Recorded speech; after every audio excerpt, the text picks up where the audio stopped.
Great news, everyone! I'm coming to you from the Old Stone Church, which is located in Wayne National Forest in Ohio. This church behind me has a lot of history, and even though I am not religious, I do love history. So let me share some of that history with you in today's Hidden Histories. I'm going to talk about the construction of the church, the dedication and service, and the fall and why it fell, and then little things that happened afterwards.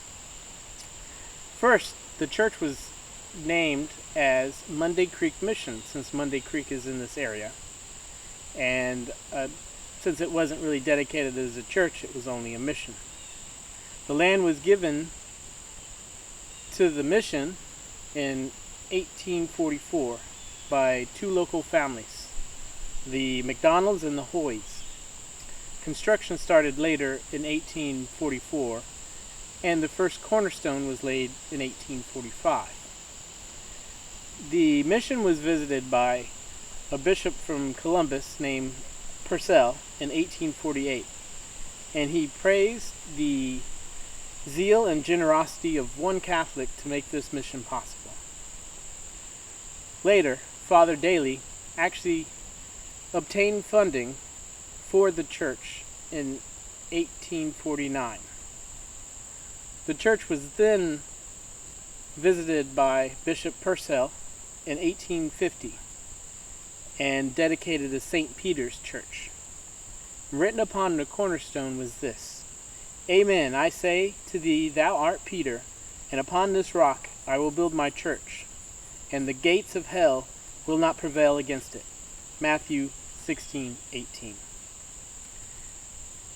Bishop Purcell also found this to be the cradle of Catholicism in Ohio. The church served its community for 30 years and had its last service in November of 1880 by Father Hannon. There's two theories on why the church no longer serves any of the communities. The first theory was shortly after the Civil War, the community fell to a plague and lost a lot of their parishioners. The church was closed and then in disrepair.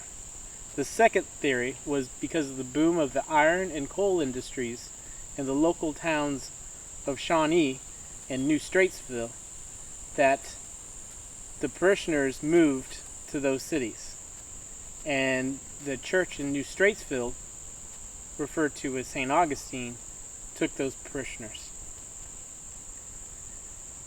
Later, in 1911, it was written in a local paper that the wall or the ceiling of the church collapsed, but the walls are still standing behind me.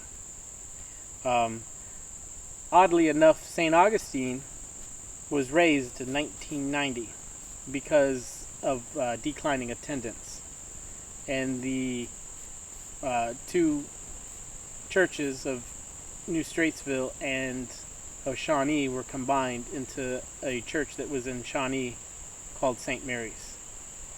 Neither one of those churches actually have any remnants that they were there.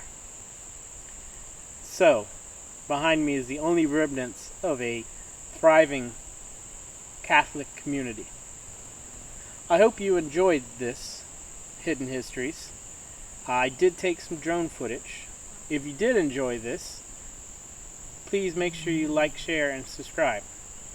Also, comment down below on your opinions on what really happened to this church. And again, thanks for watching.